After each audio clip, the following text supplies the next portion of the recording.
নমস্কার, আমি বিজয়।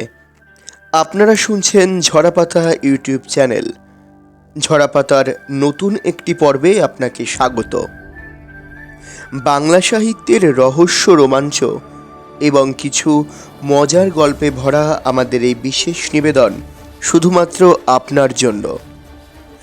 আজকের পর্বে শুনবেন সুনীল গঙ্গোপাধ্যায়ের কাকাবাবু সিরিজের একটি গল্প। সুনীল গঙ্গোপাধ্যায় বাংলা সাহিত্যের এক অবিস্মরণীয় ব্যক্তিত্ব। কাকাবাবু তার এমন একটি সৃষ্ট চরিত্র যা আজীবন পাঠকের মনে থেকে যাবে মনের মণিকোঠায়। বাংলা সাহিত্যে এক আশ্চর্য চরিত্র কাকাবাবু ওরফে রাজা রায়চৌধুরী। প্রাক্তন কেন্দ্রীয় সরকারের চাকুরে কাকাবাবুর একটি পা ভাঙা, ক্রাচে ভর দিয়েই হাঁটেন, কিন্তু অসাধারণ তার মনোবল, অনমনীয়তার দৃঢ়তা, অদম্যতার সাহস, একই সঙ্গে প্রখর বিশ্লেষণ শক্তি, প্রচুর পড়াশোনা। কত ধরনের রহস্যের যে জট খুলেছেন তিনি, মোকাবিলা করেছেন কত রকমের প্রতিকূল পরিস্থিতির, গিয়েছেন কত যে নতুন জায়গায়, তার ইয়ত্তা নেই। সঙ্গে কিশোর সন্তু ওরফে সুনন্দ, যে কিনা প্রতিটি অভিযানের সাক্ষী। ফেলুদার যেমন তোপসে, অনেকটা সেই রকমই কাকাবাবুর কাহিনীতে রয়েছে সন্তু। সন্তু আর কাকাবাবুর দুর্ধর্ষ অভিযানের নানান কাহিনী নিয়েই দুমলাটের মধ্যে বিভিন্ন খণ্ডে রয়েছে কাকাবাবু সমগ্র। রচনা করেছেন সুনীল গঙ্গোপাধ্যায়। শুরু হচ্ছে আজকের কাকাবাবু সিরিজের প্রথম গল্প, মহাকালের লিখন।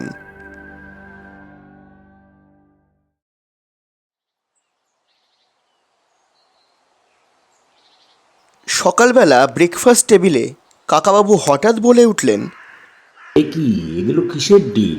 সন্তুও বেশ অবাক হয়েছিল। ডাকবাংলোর কুক তাদের দুজনের জন্য একটা প্লেটে 4টে ডিম সেদ্ধ দিয়ে গেছে। ওরকম ডিম সন্তু কখনো আগে দেখেনি। মুরগির ডিমের চেয়েও একটু ছোট, পুরোপুরি গোল, ঠিক পিং পং বলের মতন। প্লেটে সাজানো যেন অবিকল 4টি বল। এক্ষুনি ওগুলো নিয়ে টেবিল টেনিস খেলা যায়। বিমান আগেই ব্রেকফাস্ট খেয়ে এসেছে। সে শুধু 1 কাপ চা নিয়ে বসেছে খানিকটা দূরে। বিমান হাসতে হাসতে বলল, কাকাবাবু, আপনি চিনতে পারলেন না? বাংলোর কুকটি বাঙালি। সে একটু কাচুমাচু হয়ে বলল, স্যার, এখানে হাঁসের ডিম তো পাওয়াই যায় না। মুরগির ডিম চালার আসে, তাও মাঝে মাঝে কম পড়ে যায়, কিন্তু কচ্ছপের ডিম পাওয়া যায় যথেষ্ট। কাকাবাবু বললেন, ছি ছি ছি ছি ছি ছি। খেতে কিন্তু খারাপ নয়, আপনারা খেয়ে দেখুন, আমি বলছি ভালো লাগবে। তুমি আমাকে কচ্ছপের ডিম চেনাচ্ছ? একসময় কত কচ্ছপের ডিম খেয়েছি, কচ্ছপের মাংস খেয়েছি। একটা কচ্ছপ মারলে তার পেটের মধ্যে 14-15টা ডিমও পাওয়া যেত। এগুলো সরিয়ে নিয়ে যাও, আমরা খাবো না। এক সময় খেতেন, এখন খাবেন না কেন? আপনার আর সহ্য হয় না? তাহলে সন্তু খেয়ে নিক। না, সন্তুও খাবে না। তোমরা জানো না কচ্ছপ মারা নিষেধ? সারা পৃথিবীতেই কচ্ছপের সংখ্যা খুব কমে যাচ্ছে। আর কিছুদিন পর কচ্ছপ একেবারে নিশ্চিহ্ন হয়ে যেতে পারে।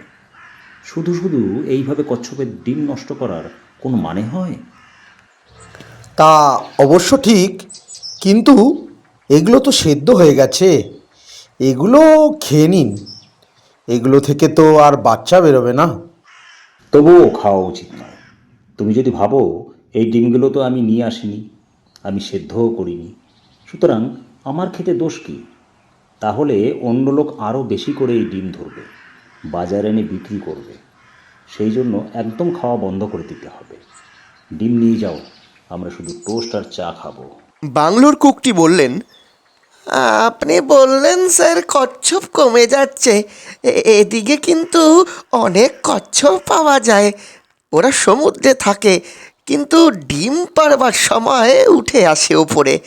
মাটিতে সামান্য একটু গর্ত করে ডিম পাড়ে, তারপর আবার মাটি চাপা দিয়ে চলে যায়। লোকেরা সেই মাটি খোঁড়া দেখলেই চিনতে পারে।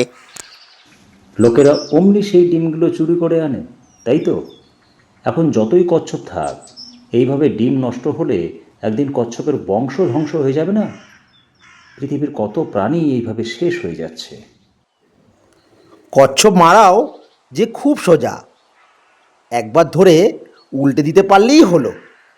ওরা নিজে থেকে সোজা হতে পারে না। নিরীহ প্রাণী বলেই একসময় সাহেবরা হাজার হাজার কচ্ছপ মেরে ফেলেছে। ভারত মহাসাগরে এমন অনেক দ্বীপ ছিল যেখানে লক্ষ লক্ষ কচ্ছপের বাসা ছিল। এক একটা দ্বীপে যখন সাহেবদের জাহাজ নেমেছে, তখন খেলার ছলে তারা যত ইচ্ছে কচ্ছপ মেরেছে। সাহেবরা তো সর্বভুক, কচ্ছপের মাংস নিশ্চয়ই ওরা খায়। হ্যাঁ, টার্টল স্যুপ তো অনেকেরই প্রিয়, কিন্তু শুধু খাবার জন্য নয়, বললাম না, খেলার জন্যও মেরেছে। একদিনে কি হাজার হাজার কচ্ছপ খাওয়া যায়? মজা করার জন্য জাহাজের খালাসিরা কচ্ছপগুলোকে ধরে ধরে উল্টে দিত, কে কটা পারে তার প্রতিযোগিতা হতো। তারপর ওরা জাহাজ নিয়ে চলে যেত। দিনের পর দিন হাজার হাজার কচ্ছপ অসহায়ভাবে চিৎ হয়ে পড়ে থাকত। দৃশ্যটা ভাবো তো। তারপর তারা আস্তে আস্তে শুকিয়ে মরে যেত। ইস! চলুন কাকাবাবু, এবার আমাদের বেরোতে হবে। কাকাবাবু চায়ের কাপে শেষ চুমুক দিয়ে উঠে দাঁড়ালেন। ডাইনিং রুম ছেড়ে সবাই চলে এলো বাইরে। একটা ঝকঝকে নতুন জিপসি গাড়ি অপেক্ষা করছে ওদের জন্যে। উর্দি পরা ড্রাইভার দরজা খুলে দিল। কাকাবাবু জোরে একবার শ্বাস টেনে বললেন, আহ, এখানকার বাতাস কি পরিষ্কার, চমৎকার টাটকা গন্ধ। এইটুকু রাস্তা আর গাড়িতে গিয়ে কী করব? চলো হেঁটেই যাই। হাঁটতে অসুবিধা হবে না আপনার? না হে, এই ক্রাচ নিয়ে আমি মাইলের পর মাইল হাঁটতে পারি। চলো চলো। রাস্তাটা ঢালু হয়ে নেমে গেছে সমুদ্রের দিকে। একেবারে লেখার কালির মতন ঘন নীল জল, রয়্যাল ব্লু। খুব কাছেই একটা দ্বীপ, সবুজ গাছপালায় এমন ভর্তি যে এখান থেকে মনে হলো 1 ইঞ্চিও জায়গা খালি নেই। এমন নিবিড় জঙ্গল সন্তু আর কোথাও দেখেনি। সন্তু এই দ্বিতীয়বার এসেছে আন্দামানে। পোর্ট ব্লেয়ার শহরটা তার বেশ চেনা লাগছে, মনটা বেশ খুশি খুশি লাগছে তার। এখানকার সমুদ্র অন্যরকম, দীঘা কিংবা পুরীর সঙ্গে কোনো মিল নেই। তীরের কাছে জল একটুও ঘোলা নয়, একেবারে স্বচ্ছ। একটুক্ষণ তাকিয়ে থাকলেই মাছের ঝাঁক দেখা যায়। মোটর লঞ্চটাও রেডি হয়ে আছে। ওপরের ডেকের রেলিংয়ে হেলান দিয়ে দাঁড়িয়ে আছেন এর মালিক রূপেন মিত্র। কাকাবাবুদের দেখে দুহাত নমস্কার করে বললেন, আসুন আসুন মিস্টার রায়চৌধুরী, আমরা ঠিক 9টার সময় স্টার্ট করব। লঞ্চটা মাঝারি আকারের, নিচে 4খানা কেবিন, অনায়াসে 8 জন ঢোকে, শুতেও পারে। রান্না বান্নার ব্যবস্থাও আছে। একসঙ্গে বেশ কয়েকদিন সমুদ্রের বুকে ঘুরে বেড়ানো যায়। রূপেনবাবুদের ঝিনুক আর মাদার অফ পার্লের ব্যবসা। আন্দামান দ্বীপপুঞ্জের কাছাকাছি সমুদ্রে ঝিনুকের অন্ত নেই, কত রকম ঝিনুক। মাঝে মাঝে শঙ্খ উঠে আসে। মাদার অফ পার্ল দিয়ে মেয়েদের গয়নার লকেট হয়। এবার অবশ্য এই লঞ্চে ঝিনুক তুলতে যাওয়া হচ্ছে না। বিমান একজন বিমান চালক, তার নামের সঙ্গে কাজের খুব মিল। সে ইন্ডিয়ান এয়ারলাইন্সের পাইলট। মাঝে মাঝেই তাকে আন্দামানে আসতে হয়। রূপেন মিত্রদের সঙ্গে তার খুব ভাব। বিমানই কাকাবাবুদের এখানে বেড়াতে আসার ব্যবস্থা করে দিয়েছে। ওপরের ডেকে কয়েকটা চেয়ার পাতা আছে, সবাই বসলো সেখানে। লঞ্চটা বন্দর ছেড়ে ছুটে চলল গভীর সমুদ্রে। পাশ দিয়ে মাঝে মাঝেই অন্য লঞ্চ যাচ্ছে, সেগুলিতে যাত্রী ভর্তি। এখানে এক দ্বীপ থেকে অন্য দ্বীপে যেতে হলে লঞ্চ ছাড়া উপায় নেই। কাকাবাবু জিজ্ঞেস করলেন, আমরা কোন দিকে যাব? আমরা যাব রঙ্গত আইল্যান্ডে। পথে অবশ্য আরো অনেক দ্বীপ পড়বে। এখানে কত যে দ্বীপ, অনেক দ্বীপের কোনো নামই নেই। কাকাবাবু, আপনি তো জানেন, আপনি এদিকটা ভালো করে ঘুরেছেন। কাকাবাবু দুদিকে মাথা নাড়লেন। বিমান আবার বলল, জানেন রূপেনবাবু, একবার কাকাবাবু আর সন্তু একেবারে হিংস্র জারোয়াদের মধ্যে গিয়ে পড়েছিলেন। তাই নাকি? যে দ্বীপটা জড়োয়া উপজাতি থাকে আমরা তো সেটা এড়িয়ে চলি, কাছেই যাই না। আপনি গেলেন কি করে? ওরা আপনাদের মেরে ফেলার চেষ্টা করেনি? কাকাবাবু মৃদু হেসে বললেন, সে এক লম্বা গল্প, এখন সে কথা থাক। আচ্ছা রূপেনবাবু, আপনি কি নিজের চোখে মারমেড দেখেছেন? না, আমি দেখিনি। আমি লঞ্চে করে এখানকার সমুদ্রে অনেক ঘুরেছি, বুঝলেন। বড় বড় তিমি দেখেছি। হাঙরের ঝাঁক তো যখন তখন দেখতে পাওয়া যায়। ফ্লাইং ফিশ দেখেছি, মানে যাকে বলে উড়ুক্কু মাছ। ডলফিনও দেখেছি মিস্টার রায়চৌধুরী, কিন্তু মারমেড জাতীয় কিছু কখনো আমার চোখে পড়েনি। না না না, কখনো পড়েনি চোখে। কাকাবাবু মুখ ফিরিয়ে বললেন, বিমান যে বলল আপনি দেখেছেন, মারবেট দেখাবার প্রতিশ্রুতি দিয়েই তো বিমান আমাদের এখানে টেনে আনলো। রূপেনবাবু নিজে চোখে দেখেছেন সে কথা আমি বলিনি। আমি বলেছি যে রূপেনবাবুর লোকজনেরা দেখেছে। হ্যাঁ, আমার লঞ্চের দুজন খালাসি নাকি দেখেছে। মাসখানেক ধরে এখানে একটা গুজব রটেছে যে একটা মারমেড বা জলকন্যাকে নাকি মাঝে মাঝে দেখা যাচ্ছে। কোনো নির্জন দ্বীপের ধারে বালির ওপর সে বসে থাকে। মানুষের সামান্য সারা শব্দ পেলেই চোখের নিমেষে জলে ঝাঁপ দেয়, তারপর গভীর সমুদ্রে মিলিয়ে যায়। রঙ্গত আর মায়াবন্দরের বেশ কয়েকজন দেখেছে ওই মারমেডকে।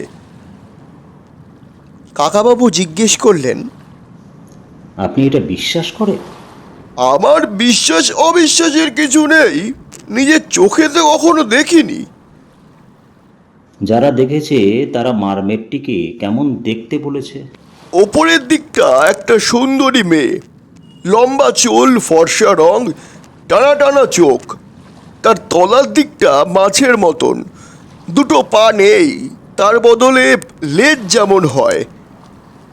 সবাই এই রকমই বলে। কোপেনহেগেন শহরে এইরকম একটি মারমেডের মূর্তিও আছে। সেটা তো বিখ্যাত, আমি দেখেছি। হ্যাঁ, মূর্তিটা তুমি দেখেছ, কিন্তু আসল মারমেড এ পর্যন্ত কোনো মানুষ চোখে দেখেনি। কেউ দেখেনি? বহুকাল ধরে এত গল্প। সবই গল্প, মানুষের কল্পনা, কোনো প্রমাণ নেই। মাঝে মাঝে গুজব ওঠে, কিন্তু আজ পর্যন্ত কেউ ছবি তুলতে পারেনি। আমি ক্যামেরাম্যান এনেছি। সত্যি যদি একটা মারমেড দেখতে পাই তাহলে পটপট ছবি তুলব।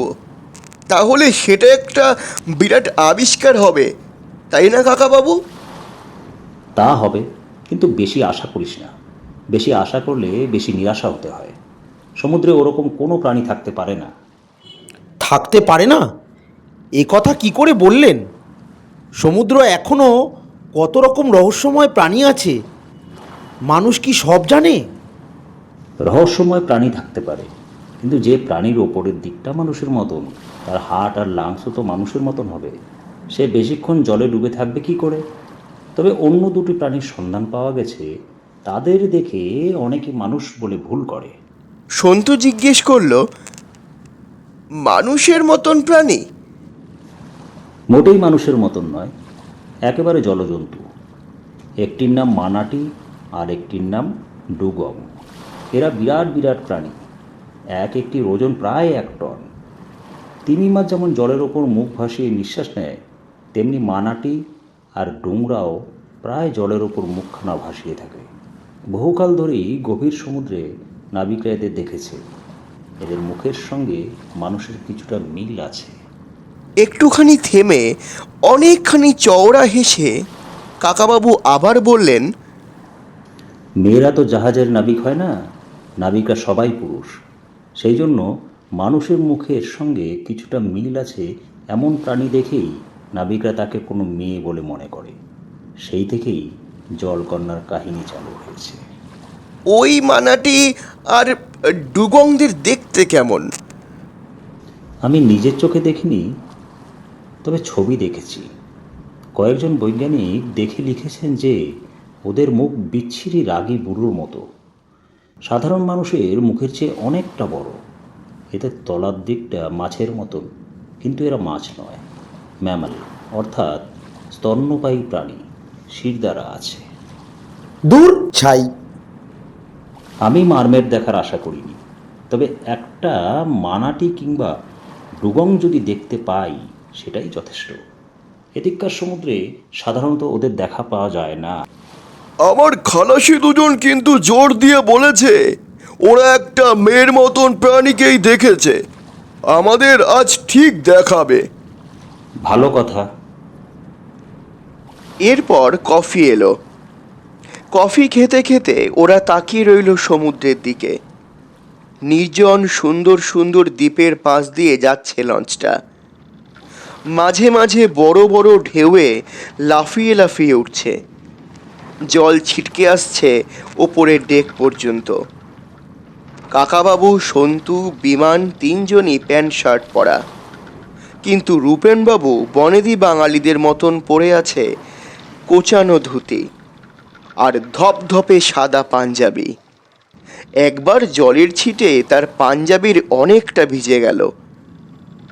কাকাবাবু একটা বাইনোকুলার এনেছেন, সেটা ঘুরিয়ে ঘুরিয়ে অন্যরাও দেখছে। এক সময় সন্তু চেঁচিয়ে উঠল, ওই যে ওই যে কাকাবাবু, ওই যে! সবাই চমকে ঘুরে তাকালো। না, জলকন্যাও নয়, মানাটি কিংবা ড্রুগংও নয়, এক ঝাঁক উড়ুক্কু মাছ, ফ্লাইং ফিশ। পার্শ্বের মতন সাইজ, দুপাশে ডানা। মাছগুলো জল থেকে লাফিয়ে উঠে ফরফর ফরফর করে বেশ খানিকটা উড়ে আবার জলে ডুব দিল। কাকাবাবু বললেন, এও তো একটা বেশ ভালো জিনিস দেখলি রে সন্তু। এরপর আরও 3 ঘন্টার মধ্যে আর কিছু দেখা গেল না। সমুদ্র যতই সুন্দর হোক, বেশিক্ষণ চেয়ে থাকতে একঘেয়ে লাগে। লঞ্চের ভটভট ভটভট শব্দটাও বিরক্তিকর। যদিও বেশ হাওয়া দিচ্ছে, কিন্তু মাথার ওপর গনগন করছে সূর্য। গরম না লাগলেও চোখ ঝলসে যাচ্ছে যেন। এক সময় লঞ্চটা হঠাৎ থেমে গেল। রূপেনবাবু নিচের একটা কেবিনে গিয়েছিলেন পাঞ্জাবিটা পাল্টাতে। ওপরে এসে বললেন, আমার খালাসিরা একটা প্রস্তাব পাঠিয়েছে। কাছেই ওই যে দ্বীপটা দেখছেন, ওর ধারেই নাকি দুবার দেখা গেছে মারমেডকে। এখানে অপেক্ষা করলে তার দেখা মিলতেও পারে, কিন্তু লঞ্চের শব্দ শুনলেই সে পালাবে। একটা নৌকো করে আমরা ওই দ্বীপটায় গিয়ে অপেক্ষা করতে পারি।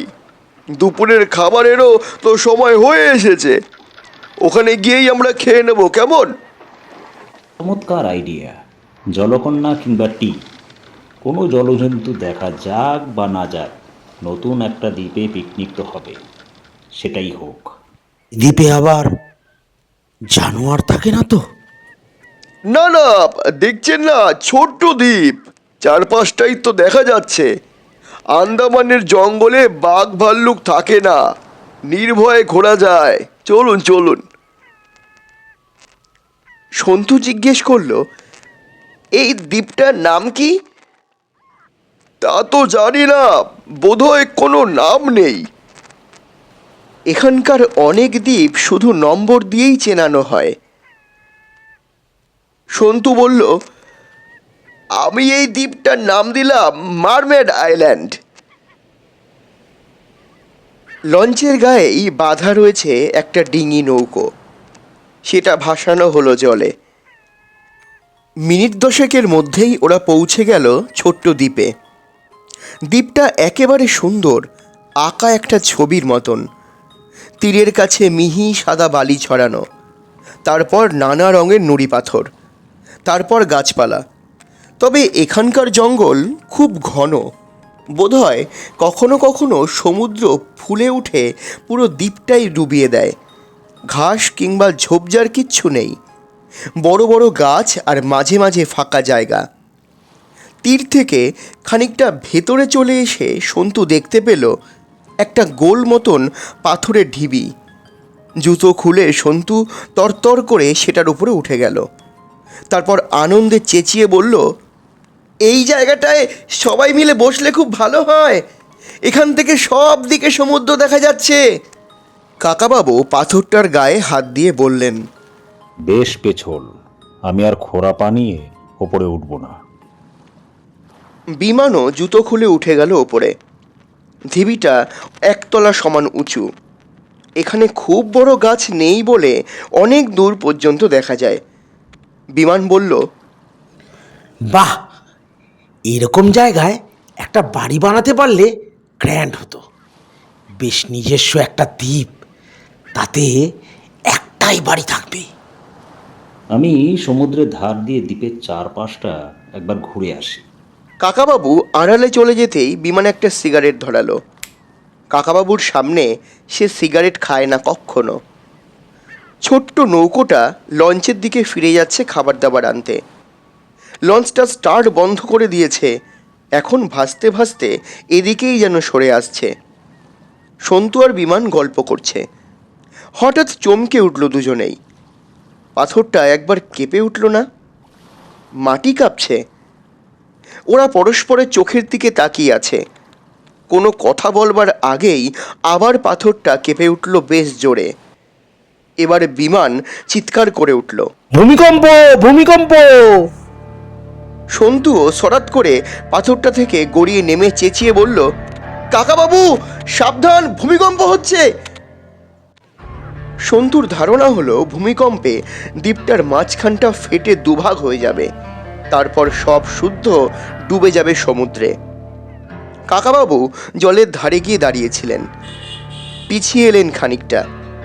সন্তু আর বিমান দুজনেই চেঁচাচ্ছে। তিনি ওদের কাছে এসে বললেন, কি হয়েছে? কোথায় ভূমিকম্প? আমি তো কিছু টের পেলাম না। আমিও তো বুঝতে পারিনি। পাথরটা দুবার জোরে জোরে কেঁপে উঠল। সঙ্গে সঙ্গে সন্তু চোখ বড় বড় করে সাংঘাতিক বিস্ময়ে বলল, এ কি, এ কি? ওদের চোখের সামনে পাথরের ঢিবিটা দুলতে শুরু করেছে আর একটু একটু এগোচ্ছে, ঠিক জীবন্ত কোনো প্রাণীর মতন। ভয় পেয়ে সবাই ছিটকে দূরে সরে গেল। ওরে বাপরে, এটা কোন বিরাট জন্তু? রূপেনবাবু এক দৌড় মেরে জলের ধারে গিয়ে তার খালাসিদের বলতে লাগলেন, ওরে রঘু, ওরে রতন, মানসিং, শিগগির লঞ্চটা নিয়ে এসো, প্রকাণ্ড জানোয়ার, মেরে ফেলবে, মেরে ফেলবে। পাথরের ঢিবির মতন প্রাণীটা কিন্তু একটু একটু নড়তে লাগলো, শুধু ওদের দিকে তেড়ে এলো না। কাকাবাবু সাহস করে একটু এগিয়ে এসে একটা ক্রাস দিয়ে পাথরটার গায়ে একটু ঘষে দিলেন। সেটার ওপরে শ্যাওলা জমে আছে, একটুখানি খসে গেল। কাকাবাবু বললেন, এটা তো মনে হচ্ছে একটা কচ্ছপ। এত বড় কচ্ছপ তা কখনো হতে পারে? দাঁড়াও দেখি, কচ্ছপ হলে নিশ্চয়ই একটা মুখ থাকবে, মুখটা দেখলেই বোঝা যাবে। কাকাবাবু প্রাণীটার চারপাশে ঘুরতে লাগলেন। বেশি খুঁজতে হলো না, একটা গাছের আড়াল থেকে ঝটাং করে বেরিয়ে এলো তার গলা আর মুখ। হাতির সুরের মতন মোটা, ক্রিকেট বলের সাইজের দুটো চোখ যেন বেরিয়ে আসতে চাইছে। দেখলেই বুক কেঁপে ওঠে। কাকাবাবু তবু ভয় পেলেন না। তিনি বললেন, মুখটা দেখে পরিষ্কার বোঝা যাচ্ছে এটা কচ্ছপ। সমুদ্রে অনেক বড় বড় কচ্ছপ থাকে বটে, কিন্তু এত বড় কচ্ছপ যে হতে পারে তা কখনো শুনিনি। কাকাবাবু আর এগিয়েও না। কচ্ছপ যখন তখন ভয়ের কিছু নেই, এরা নিরীহ প্রাণী, মানুষকে তেড়ে এসে কামড়ায় না। এর মধ্যেই রূপেনবাবুর চেঁচামেচি শুনে লঞ্চটা হুইসেল দিতে দিতে চলে এলো এদিকে। লাঠি লোহার রড নিয়ে নেমে এলো 6-7 জন খালাসি। হৈ হৈ করে কাছে এসে বলল, কোন জানোয়ার? কোথায় কোথায় কোথায় জানোয়ার? এত বড় একটা কচ্ছপ দেখে তাদেরও চক্ষু ছানা বড়া। একজন বলল, একটা পাহাড়ের মতন কচ্ছপ, স্বপ্ন দেখছি না তো, ওটাকে ধরে নিয়ে যেতে হবে। রূপেনবাবুও এখন খানিকটা ধাতস্থ হয়েছেন। তিনি এবার খুব উৎসাহের সঙ্গেই বললেন, হ্যাঁ হ্যাঁ হ্যাঁ, এটাকে পোর্ট ব্লেয়ার নিয়ে যাব, তারপর কলকাতায় নিয়ে যা এরকম কচ্ছপ কেউ দেখেনি, তারপর বিলেত আমেরিকায় পাঠাবো। এটাকে উল্টে দাও, উল্টে পাগুলো বাঁধো। কিন্তু এত বিরাট কচ্ছপকে উল্টে দেওয়া সহজ নাকি? কচ্ছপটা তার মুন্ডুটা এদিক ওদিক ঘোরাচ্ছে। একজন বলল, সাবধান, কচ্ছপের মুখের কাছে গেলে কামড়ে দেবে। হাত কিংবা পা কামড়ে ধরলে মেঘ না ডাকলে ছাড়ে না, ওর মুখটাকে আগে আটকাতে হবে। একজন একটা লোহার রড বাড়িয়ে দিল কচ্ছপটার মুখের কাছে। কচ্ছপটা সেটা সঙ্গে সঙ্গে কামড়ে ধরে দুটো ঝটকা মারতেই রডটা ভেঙে দুটুকরো হয়ে গেল। রূপেনবাবু দূর থেকেই এক লাফ দিয়ে বললেন, বাপরে, দাঁতের কি জোর! রঘু নামের একজন খালাসি বলল, স্যার, আমি কচ্ছপ ধরার কায়দা জানি, একটা শক্ত নাইলনের দড়ি চাই। একজন দড়ি আনতে ছুটে গেল। অন্য সবাই গোল হয়ে ঘিরে দাঁড়িয়েছে। এত বড় চেহারা নিয়েও কচ্ছপটা বোধহয় বেশ ভীতু প্রাণী। সে দৌড়ে পালাবারও চেষ্টা করল না, কারুকে তেড়ে কামড়াতেও এলো না। রঘু নাইলনের দড়িটা পেয়ে একটা ফাঁস তৈরি করলো। তারপর সেটা ছুঁড়ে দিল কচ্ছপটার মুখের দিকে। 2-3 বার চেষ্টায় ফাঁসটা জড়িয়ে গেল তার গলায়। দুজন খালাসি দুদিক থেকে টান মারতেই সেটা আঁট হয়ে গেল। কয়েক ফোঁটা জল গড়িয়ে পড়ল তার চোখ দুটো দিয়ে। সন্তু বলল, কচ্ছপটা বোধহয় খুব বুড়ো। শুনেছি ওরা বহুদিন বাঁচে। এর বয়স কয়েকশো বছর হলেও আশ্চর্যের কিছু নেই। এবার সবাই মিলে হাত লাগিয়ে ওকে উল্টে দিতে হবে। সবাই এসে হাত লাগাবার আগেই কচ্ছপটার পিঠ কেঁপে উঠল কয়েকবার। ওর পিঠে কিছু কিছু মাটির চাপড়া গেল খসে। তখন দেখা গেল তার পিঠে অনেক হিজিবিজি দাগ। সন্তু বলল, কাকাবাবু, দেখুন দেখুন ওই দাগগুলো, মনে হচ্ছে এক জায়গায় বাংলায় অ লেখা আছে। ঘরের দেয়ালে জল পড়ে নোনা ধরলেও অনেক সময় এরকম মনে হয়। অ নয় রে, আ। পাশের দাগটা ঠিক আকারের মতন। বিমান রূপেনবাবুরাও ঝুঁকে এসেছেন দেখতে। বিমান বলল, তার পাশে তো র কেউ যেন লিখেছে আর। কাকাবাবু ক্রাচ দিয়ে কচ্ছপটার পিঠ খুব ভালো করে ঘষলেন। অনেক ময়লা সরে গেল। এবার ফুটে উঠল আরও অক্ষর, আর এর একটু পরেই মা। সন্তু বলল, তারপর ওটা কি? এ, মায়ে? এ নয়, তয়ের ফলা, মাত্র। তাহলে হলো আর মাত্র। রূপেনবাবু বললেন, আশ্চর্য আশ্চর্য, কচ্ছপের পিঠে এরকম লিখল কে? কাকাবাবু গভীর বিস্ময়ে কচ্ছপের পিঠের দিকে তাকিয়ে রইলেন কয়েক মুহূর্ত। তারপর অভিভূতভাবে বললেন, প্রকৃতি লিখে দিয়েছে, কিংবা মহাকালও বলতে পারেন। প্রবাদ আছে, মহাকুর্ম অর্থাৎ বড় কোনো কচ্ছপের পিঠে মহাকাল তার ইতিহাস লিখে রাখে। আরও কিছু লেখা আছে মনে হচ্ছে। আমি সবটা পড়তে পারছি। এই দেখ ভালো করে, আর মাত্র দুটি, মেরো না, মেরো না, মেরো না। হ্যাঁ, স্পষ্ট পড়া যাচ্ছে। প্রকৃতি লিখে দিয়েছে যে পৃথিবীতে এরকম কচ্ছপ মাত্র 2টো বেঁচে আছে। কি বলছিস? প্রকৃতি কিংবা মহাকাল বাংলায় লিখবে নাকি? মহাকাল কখন কোন ভাষায় লেখেন তার তুমি আমি কি জানি। কথাগুলো যে লেখা রয়েছে তা তো সত্যি। কচ্ছপটা নিজেই পিঠ ঝাঁকিয়ে তা আমাদের দেখালো। তারপর হঠাৎ কাকাবাবু হাত জোর করে আবেগের সঙ্গে খালাসিদের বললেন, আপনাদের কাছে অনুরোধ করছি, ওকে ছেড়ে দিন। বন্দি অবস্থায় যদি ও মরে যায়, তাহলে পৃথিবী থেকে এই কচ্ছপ একেবারে নিশ্চিহ্ন হয়ে যাবে। এদের ধ্বংস করার কোনো অধিকার আমাদের নেই। খালাসিরা চুপ করে দাঁড়িয়ে রইল। রূপেনবাবু বললেন, ওরে বাপরে বাপ, জন্মে কখনো এমন দেখিনি। ভগবান নিজে লিখে দিয়েছেন ওকে মেরো না, ওকে বন্দি করলে আমাদের মহা পাপ হবে। ইনি সাক্ষাৎ কর্ম অবতার। ওরে ছেড়ে দে শিগগির ছেড়ে দে ওকে। খালাসিরা এবার ফাঁস খুলে নিল ওর গলা থেকে। কাকাবাবু সবাইকে দূরে সরে যেতে বললেন। সকলে সার বেঁধে কচ্ছপটার পেছন দিকে গিয়ে দাঁড়ালো। কচ্ছপ এবার থপ থপ করে এগোতে লাগলো জলের দিকে। রূপেনবাবু হাত জোর করে বললেন, জয় বাবা কুর্ম অবতার, আমাদের দোষ নিও না বাবা। তার দেখা দেখি অন্য খালাসিরাও নমস্কার করলেন। কচ্ছপটা জলের কাছাকাছি গিয়ে একবার মুখ ফিরিয়ে ওদের দেখল, তারপর প্রবল আলোড়ন তুলে মিলিয়ে গেল নীল সমুদ্রের জলরাশির মধ্যে।